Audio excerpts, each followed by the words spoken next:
ಎಲ್ಲರಿಗೂ ನಮಸ್ಕಾರ.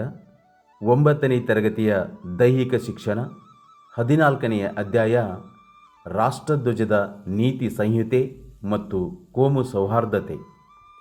ಈ ಅಧ್ಯಾಯದಲ್ಲಿ ಬರುವ ಅಭ್ಯಾಸದ ಪ್ರಶ್ನೋತ್ತರಗಳನ್ನು ಈ ವಿಡಿಯೋದಲ್ಲಿ ನೋಡೋಣ. ಮೊದಲಿನ ವಿಡಿಯೋಗಳು ನಿಮ್ಗೆ ಬೇಕಂದರೆ ಡಿಸ್ಕ್ರಿಪ್ಷನ್ ಬಾಕ್ಸಲ್ಲಿ ಲಿಂಕ್ ಇರುತ್ತೆ, ನೋಡ್ಬೋದು. ಬಿಟ್ಟಿರುವ ಜಾಗದಲ್ಲಿ ಸರಿಯಾದ ಪದ ತುಂಬಿರಿ.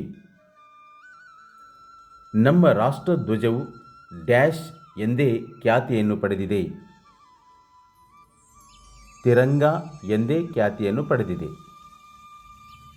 ಅಶೋಕ ಚಕ್ರವು ದೇಶದ ಜನರ ಆಶೋತ್ತರಗಳನ್ನು ಪೂರೈಸುವ ಡ್ಯಾಶ್ಯ ದ್ಯೂತಕವಾಗಿದೆ. ಪ್ರಗತಿಯ ದ್ಯೂತಕವಾಗಿದೆ.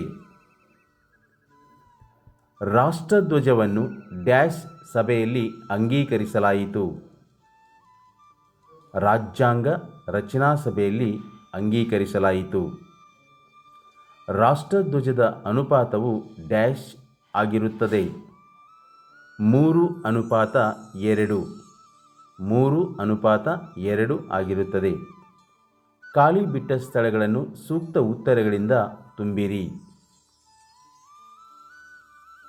ರಾಷ್ಟ್ರಧ್ವಜವು ಹೊಂದಿರುವ ಬಣ್ಣಗಳು ಡ್ಯಾಶ್ 5, 6, 3, 2. ಸಿ 3. ರಾಷ್ಟ್ರಧ್ವಜವು 3 ಬಣ್ಣಗಳನ್ನು ಹೊಂದಿದೆ. ರಾಷ್ಟ್ರಧ್ವಜವನ್ನು ಅಂಗೀಕರಿಸಿದ ವರ್ಷ ಡ್ಯಾಶ್ 1947 ಆಗಸ್ಟ್ 15, 1947 ಜುಲೈ 22, 1947 ಅಕ್ಟೋಬರ್ 2, 1947 ಜನವರಿ 26. B 1947 July 22. ಅಶೋಕ ಚಕ್ರದಲ್ಲಿರುವ ಗೆರೆಗಳ ಸಂಖ್ಯೆ ಡ್ಯಾಶ್ 34, 24, 54, 14. ಬಿ 24. ಒಂದು ವಾಕ್ಯದಲ್ಲಿ ಉತ್ತರಿಸಿ.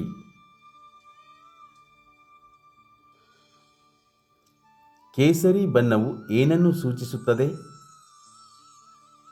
ಕೇಸರಿ ಬಣ್ಣವು ಧೈರ್ಯ, ಭಕ್ತಿ, ತ್ಯಾಗವನ್ನು ಸೂಚಿಸುತ್ತದೆ. ಏನನ್ನಪ್ಪ ಅಂದ್ರೆ ಧೈರ್ಯ, ಭಕ್ತಿ, ತ್ಯಾಗ ಇವುಗಳನ್ನು ಸೂಚಿಸುತ್ತದೆ.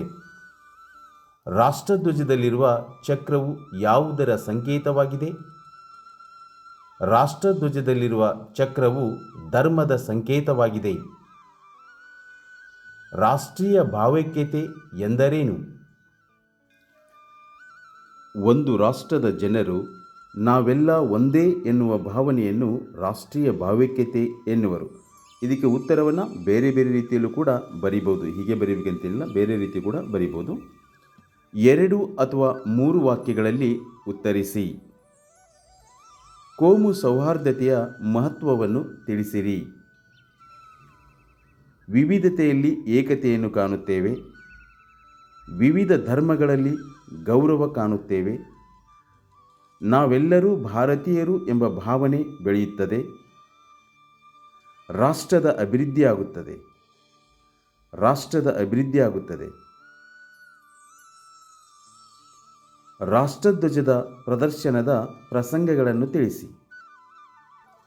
ರಾಷ್ಟ್ರೀಯ ಹಬ್ಬಗಳಲ್ಲಿ ಭಾರತ ಸರ್ಕಾರವು ಪ್ರಕಟಿಸಬಹುದಾದ ಯಾವುದೇ ದಿನದಂದು, ಅಂದರೆ ರಾಷ್ಟ್ರೀಯ ಹಬ್ಬ ಅಂದರೆ ಆಗಸ್ಟ್ 15 ಅಂದರೆ ಸ್ವಾತಂತ್ರ್ಯ ದಿನ, ಜನವರಿ 26 ಗಣರಾಜ್ಯ ದಿನ, ಆ ದಿನಗಳಂದು ನಾವು ಧ್ವಜಾರೋಹಣ ಮಾಡ್ತೇವೆ. ಬಿಟ್ಟರೆ ಭಾರತ ಸರ್ಕಾರವು ಪ್ರಕಟಿಸಬಹುದಾದ ಯಾವುದೇ ದಿನದಂದು ಅಂದರೆ ಈ ದೇಶ ಪ್ರೇಮಿಗಳು ಯಾರಾದರೂ ಈ ದೇಶದಲ್ಲಿರ್ತಕ್ಕಂಥ ಪ್ರಮುಖ ವ್ಯಕ್ತಿಗಳು ಮರಣವನ್ನು ಹೊಂದಿದಾಗ ನಾವು ಅರ್ಧಕ್ಕೆ ಏನು ಮಾಡ್ತೇವೆ ಅಂದರೆ ಧ್ವಜವನ್ನು ಏರಿಸ್ತೇವೆ. ಓಕೆ, ನೆಕ್ಸ್ಟ್ ಹೋಗೋಣ. ರಾಷ್ಟ್ರೀಯ ಭಾವೈಕ್ಯತೆ ಮೂಡಿಸುವ 2 ಕಾರ್ಯಕ್ರಮಗಳನ್ನು ಹೆಸರಿಸಿ. ರಾಷ್ಟ್ರೀಯ ಹಬ್ಬಗಳು ಮತ್ತು ಆಚರಣೆಗಳು, ರಾಷ್ಟ್ರಾಭಿಮಾನ ಮೂಡಿಸುವ ವಿಶಿಷ್ಟ ಸಮಾರಂಭಗಳು, ವಿವಿಧ ಸಂಸ್ಕೃತಿಯನ್ನು ಬಿಂಬಿಸುವ ಮೇಳಗಳು, ವೇಷಭೂಷಣಗಳ ಮೆರವಣಿಗೆ. ವೇಷಭೂಷಣಗಳ ಮೆರವಣಿಗೆ ಇವೆಲ್ಲವೂ ರಾಷ್ಟ್ರೀಯ ಭಾವೈಕ್ಯತೆ ಮೂಡಿಸುವ ಕಾರ್ಯಕ್ರಮಗಳು. ರಾಷ್ಟ್ರಧ್ವಜವನ್ನು ಹಾರಿಸುವ 2 ಸರಿಯಾದ ಕ್ರಮವನ್ನು ತಿಳಿಸಿರಿ.